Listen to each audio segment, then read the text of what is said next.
wakati wa kila jambo.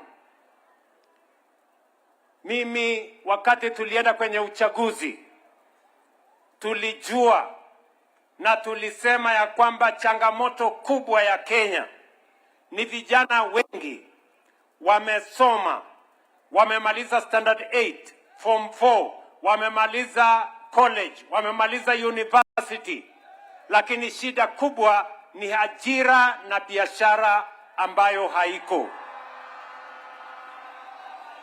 Na imekuwa ni matatizo sio ya hapa karibu.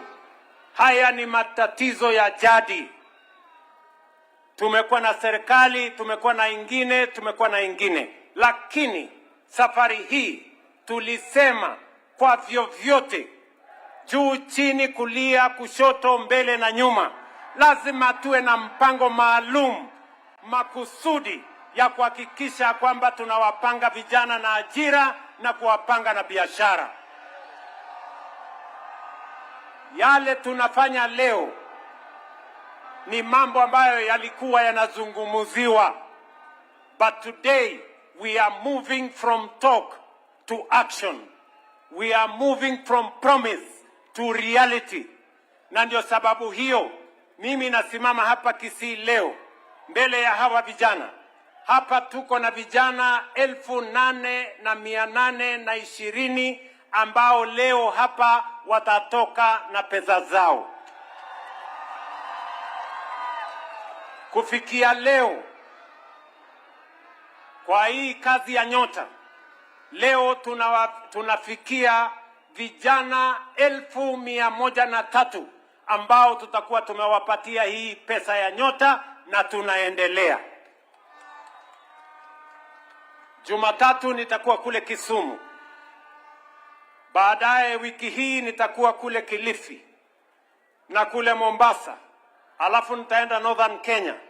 Nikimaliza awamu ya kwanza nitarudi hapa tena, kwa sababu bado kuna vijana wengi nimeona wameketi kule, bado wale hawajapata nafasi yao, na lazima pia tupange nafasi ya wale ambao leo hawaketi hapa.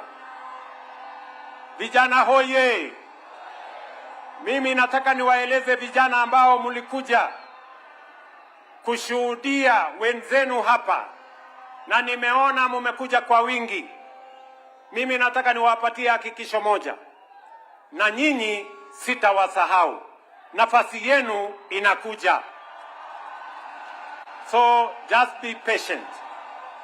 Hii program ambayo tuko nayo hapa leo, nataka niwaeleze, wengi walikuwa wanatuambia ya kwamba haya mambo ni ya uongo, hii ni porojo, hii ni sarakasi.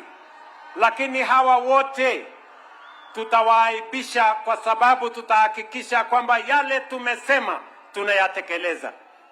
Today here in Kisii Stadium, we are actualizing a commitment we made to the young people of the Republic of Kenya, that the bottom-up economic transformation, bottom-up was not a slogan,